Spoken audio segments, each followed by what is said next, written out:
rekan-rekan wartawan. Siapa itu? Halo. Ya, Saya ya. baru saja Iya, iya, heeh. menghadap Bapak Presiden dan Wakil Presiden terpilih Bapak Budiono Langsung pitching kan? untuk memenuhi panggilan untuk ya istilah yang populer dikatakan fit and proper.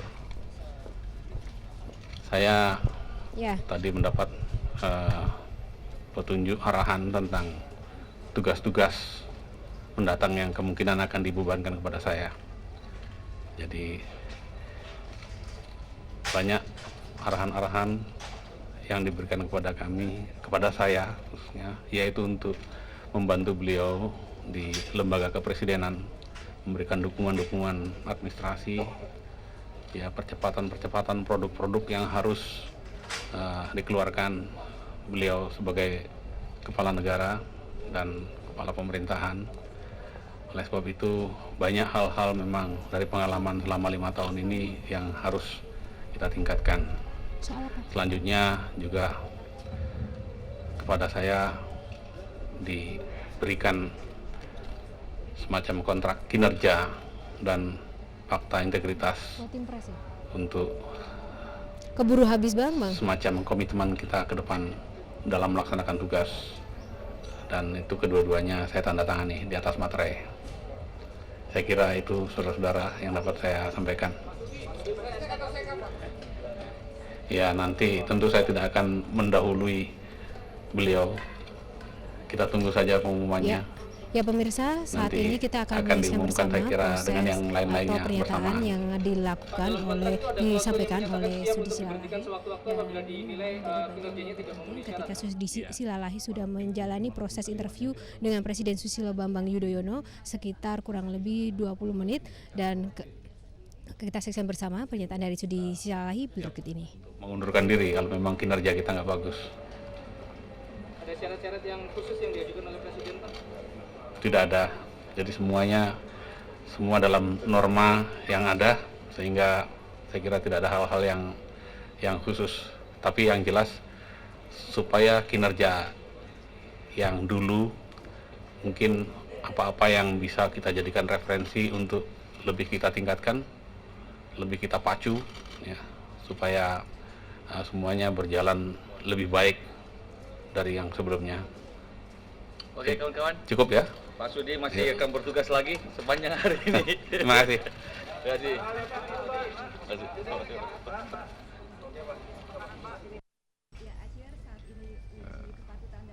Beliau menyampaikan kepada kami tadi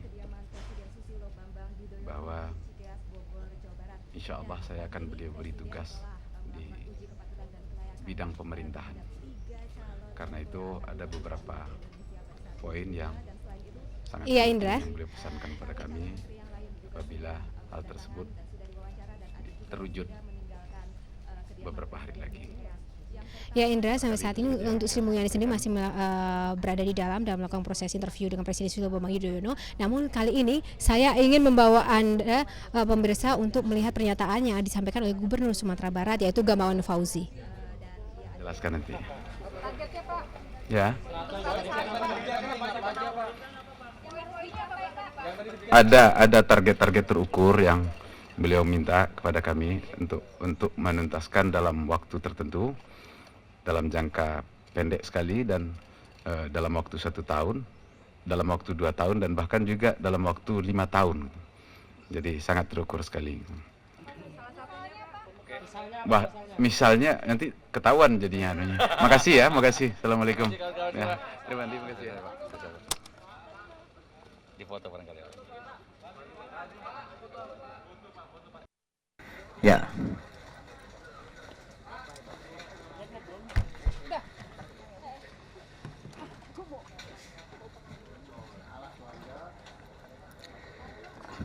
Assalamualaikum warahmatullahi wabarakatuh. Rekan-rekan wartawan yang saya hormati, saya baru saja keluar dari ruangan Bapak Presiden bersama-sama Bapak Wakil Presiden terpilih.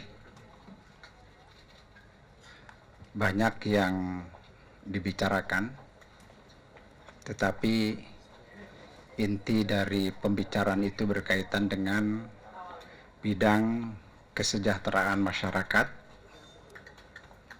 juga termasuk yang berkaitan dengan peningkatan kualitas kehidupan berbangsa dan bernegara. Saya kira hanya ini yang pokok yang bisa disampaikan. Terima kasih. Wallahu alam. Jadi memang tidak berbicara soal posnya di mana. Yang pasti adalah yang berkaitan dengan kesra dan juga peningkatan kualitas kehidupan berbangsa dan bernegara. Wallahu alam. Nanti kita lihat. Ya. Sudah. Belum. Bagaimana?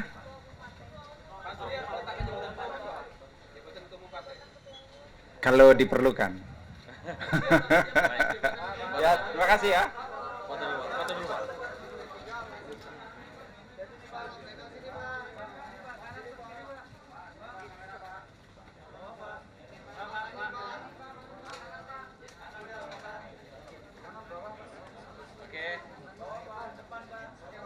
Oke, makasih kawan-kawan.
Selamat sore teman-teman dari media. Kami ditugaskan kembali di bidang ekonomi oleh Bapak Presiden dan dipesan dan diarahkan untuk menjaga supaya pertumbuhan ekonomi tetap terus berlanjut, meningkatkan perdagangan, terutama juga perdagangan dalam negeri, karena kita di dalam keadaan krisis global yang kita hadapi, permintaan eksternal akan lebih lambat sehingga kita harus memprioritaskan juga pertumbuhan dari perdagangan di dalam negeri. Jadi itu salah satu hal yang ditegaskan oleh Bapak Presiden dan juga meningkatkan investasi dengan memperbaiki iklim investasi dan juga benar-benar mengoptimalkan keberadaan kita di forum-forum internasional untuk manfaat kepentingan nasional dan kembali lagi meningkatkan pertumbuhan kita di dalam negeri. Dan terakhir juga bagaimana kita meningkatkan pencitraan Indonesia dan mengembangkan ekonomi kreatif. Itu beberapa hal yang tadi diarahkan oleh Bapak Presiden. Demikian, terima kasih. Rasanya sudah mengerti semua ya. Foto. Agak maju.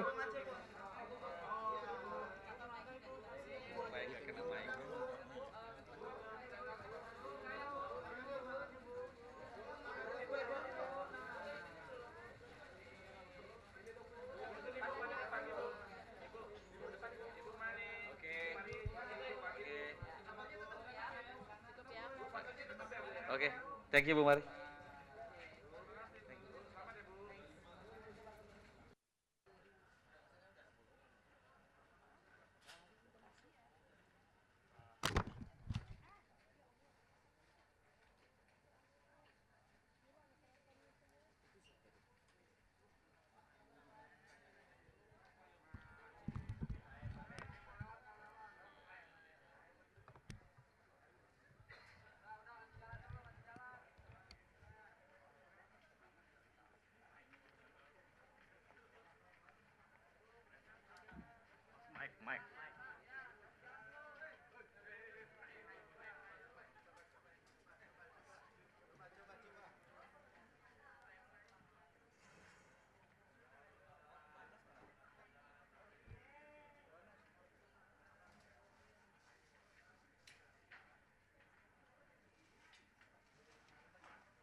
Udah.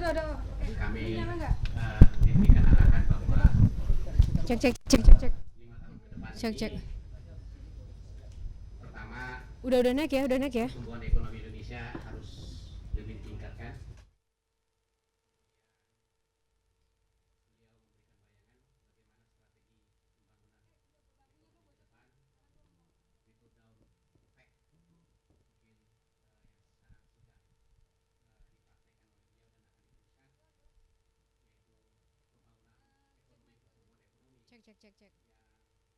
Cek. Audio oke. Audio. Cek. Audio kan enggak? Kasih tau gua udah mau mulai nih. Hah? Gimana nih? Gimana? Audio. Bukan. Ini buat gue live.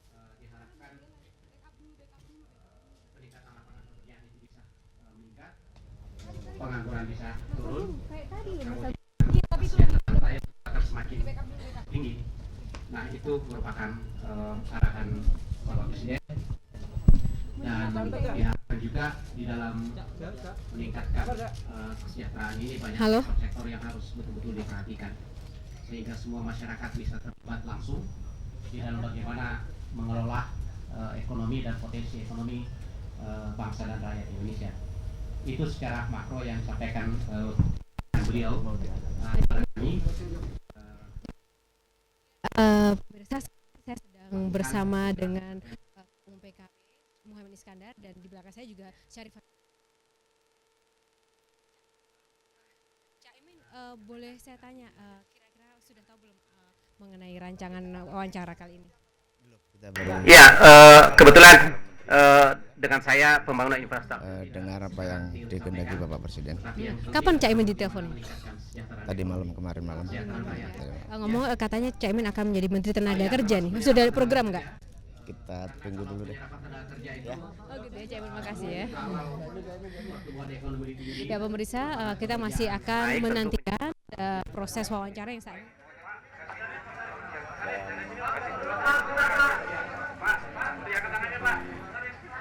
Juga baru saja selesai melakukan pernyataannya, dan kita akan menantikan apakah kita akan bisa langsung berbicara dengan Syarif Hasan, menanyakan program apa yang nanti akan diberikan. Dan sepertinya memang para wartawan masih berebut untuk mendapatkan statement dari Syarif Hasan ini, dan memang Syarif Hasan ini sangat santer sekali diberitakan akan menjadi Menteri Sosial dari Partai Demokrat. Dan kita akan nantikan, dan ternyata ya pemirsa, kita coba bertanya Pak Syarif. Selamat sore Pak. Ya, gimana Pak perasaannya menjadi calon Mensos katanya Pak ya? Aduh, itu Bapak yang akan menentukan di mana postingnya. Kita siap untuk di mana aja. Program apa saja tadi Pak yang sudah Bapak ingin tawarkan? Program. Ada. Saya lebih banyak mendengarkan arahan beliau, ya kan? Bagaimana ke depan? Sektor apa Pak saja Pak dari migas? Migas? Sektor migas tidak. Saya tentang hanya menyangkut masalah sosial ya. Masalah lapangan pekerjaan. Oh, Menteri Tenaga masalah Kerja berarti, masalah pengangguran. Iya. Kemudian masalah ekonomi rakyat. Terima kasih Pak Syarif ya. Ya pemirsa, demikian ada pernyataan dari Syarif Hasan, dan sepertinya memang bisa ditebak tadi dia menyatakan mengenai masalah-masalah seputar lapangan pekerjaan dan juga pengangguran. Berarti memang indikasi yang dapat kita simpulkan bahwa Syarif Hasan akan terarah untuk menjadi Menteri Tenaga Kerja, meskipun sebelumnya diberitakan bahwa Menteri Tenaga Kerja maksud kami akan dijabat oleh Muhammad Iskandar yang baru saja tiba di Puri Cikeas ini. Dan pemirsa, demikian untuk sementara yang dapat kami laporkan. Breaking News Metro TV akan kembali lagi bersama Anda.